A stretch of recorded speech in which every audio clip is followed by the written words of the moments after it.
Nangadel, frères et sœurs sénégalais, j'espère que vous portez bien, peu importe la partie du monde dans laquelle vous nous regardez. Et c'est toujours pour moi un plaisir de me retrouver face à vous pour parler football. Et oui, l'actualité, c'est la Coupe d'Afrique des Nations féminines qui se déroule au Maroc. Et oui, les quarts de finale sont connus, les différentes équipes sont connues. On va s'intéresser plus pratiquement à l'équipe du Sénégal parce que oui, le Sénégal s'est qualifié finalement en tant que meilleur troisième. Le Sénégal qui avait bien commencé face à la RDC, victoire 4-0. On se dit avec un départ canon comme ça, on ne voyait pas, personnellement je ne voyais pas le Sénégal terminer meilleur troisième. Autre, je voyais ce Sénégal-là terminer deuxième, mais aussi il y avait la place pour terminer premier dans ce groupe-là. Donc le Sénégal a commencé par une victoire face à la RDC 4-0. Après, un match spectaculaire face à la Zambie, perdu sur le score de 3-2. Et après, une courte défaite face au pays organisateur, le Maroc. Donc, le Sénégal finit avec une victoire, 2 défaites, 6 buts marqués contre 4 buts encaissés. Donc, ça fait 3 points pour le Sénégal et un goal average de +2.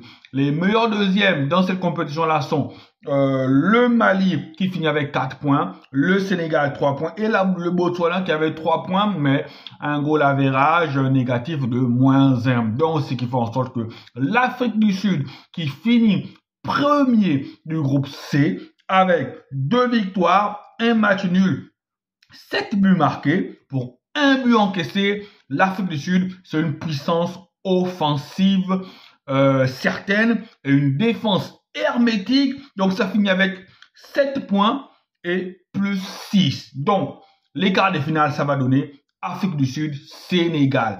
Est-ce que les Sénégalaises auront leur chance, auront une chance dans ce match-là? Et bien, si on s'arrête simplement aux statistiques, si on s'arrête simplement au parcours des deux équipes, on se rend bien compte que l'Afrique du Sud part avec les faveurs des pronostics. L'Afrique du Sud sur le continent en termes de football, en termes de football féminin, l'Afrique du Sud est une grosse équipe parce que il y a le Nigeria au-dessus de tout le monde. Après, vous avez l'Afrique du Sud qui était dernier mondialiste aussi, le Cameroun, bon le Cameroun qui a un peu régressé parce que le Cameroun n'est pas là, donc vous avez la Zambie, le Nigeria, l'Afrique du Sud, après vous avez les équipes maghrébines aussi qui rentrent un peu, mais là le Sénégal s'attaque à une montagne les amis.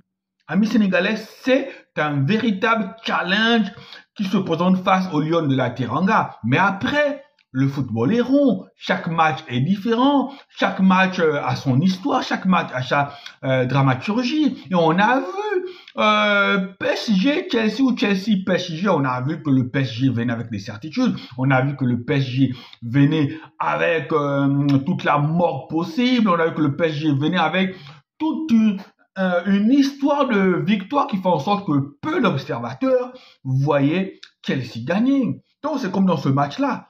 Tout le monde voit l'Afrique du Sud gagner.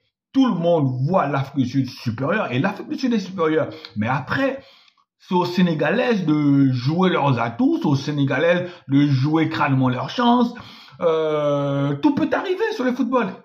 Tout peut arriver. Mais cette équipe sénégalaise-là, on a vu que ça prend pas mal de buts. Maintenant, est-ce que le milieu de terrain sénégalais va être à la hauteur? Parce que si le milieu de terrain n'apporte pas les ballons aux attaquants, les attaquants ne pourront rien faire. Donc, est-ce que cette équipe sénégalaise-là sera à la hauteur? C'est la question qu'on peut se poser. Mais sinon, le Sénégal, si elle veut jouer le mondial, le Sénégal doit passer l'obstacle Afrique du Sud.